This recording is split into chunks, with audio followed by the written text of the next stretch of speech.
show some jazz hands for Tom. Thank you, Ruth. Thank you for all you do for the writing community.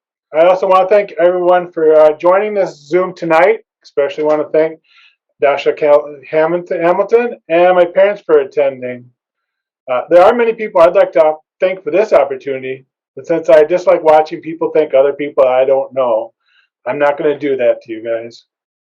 I will, however, do so over and over again in other forums. For example, on the Facebook page Oshkosh Poet Laureate. There's too much divisiveness on Facebook, but there's also pockets of positivity, and I'd like to foster one. I consider the position of Poet Laureate to be a voice for all of us that believe in the importance of poetry. I need your help in fostering artistic expression. Because I've already mentioned to many people, I don't believe I'm the best poet in Oshkosh. And I wasn't even the best poet on this Zoom tonight. So just to give myself self-esteem a boost, I put myself third behind Dasha and Lewis Clark. And now I realize Jeffrey is also a poet, so I guess I'm going to put myself fourth, but that's okay. Like anyone that writes poetry, I am best at communicating by writing and expecting that to be a closed-loop conversation.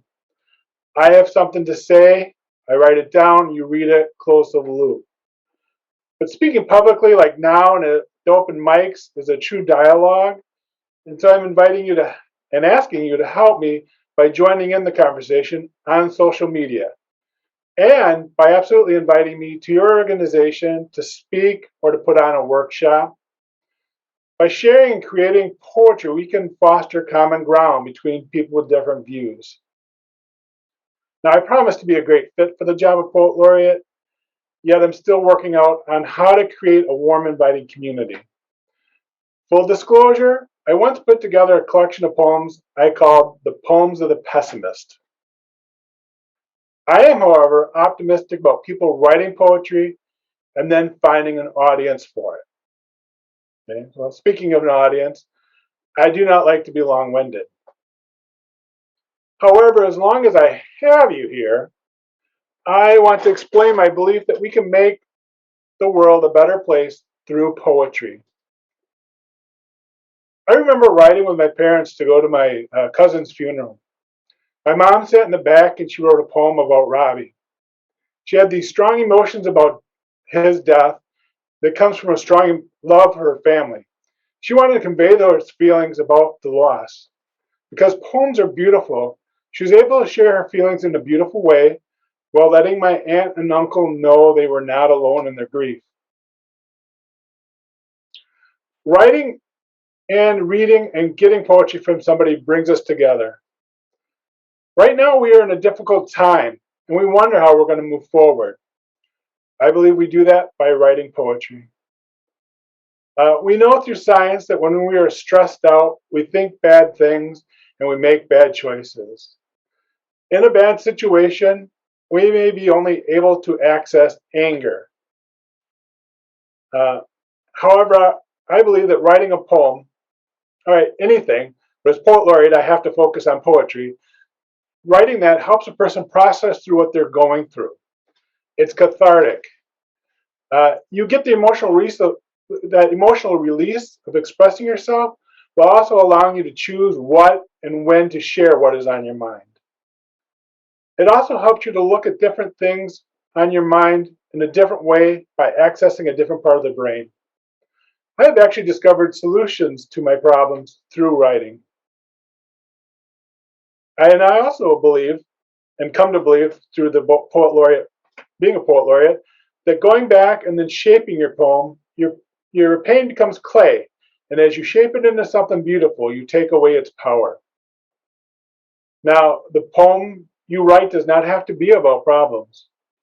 In our busy world, it's kind of hard for us to talk about how we want life to be different, how we want it better. So instead, we post a snarky meme about it. But it can also be difficult to talk about happy things as well. By writing a poem about something good in your life, that's an opportunity for gratitude. And studies have shown that people that express gratitude are happier. So whether it is a person, a walk in the woods, or your life as a whole, trying to describe it provides you time to savor it. And that act of savoring is another habit of happy people. All these things, savoring, gratitude, just being creative, makes us happier. And I believe if we can get to a good spot mentally, then I believe we can stop being angry, and then that will allow us to come together. So I see my main role here as showing how poetry has made my own life better, specifically to do so by sharing my poems. Tonight I want to read my first published poem. It was published in the Wisconsin Poet Calendar way back in 1999. That goal of getting into that publication spurred my imagination to recollect my important memories, and it actually sent me back to a time sent me back to my childhood, and I lived there for a while so I could match what was in my head with what I wanted to put on the paper. It was a wonderful place to be. So here it is. My small Wisconsin life.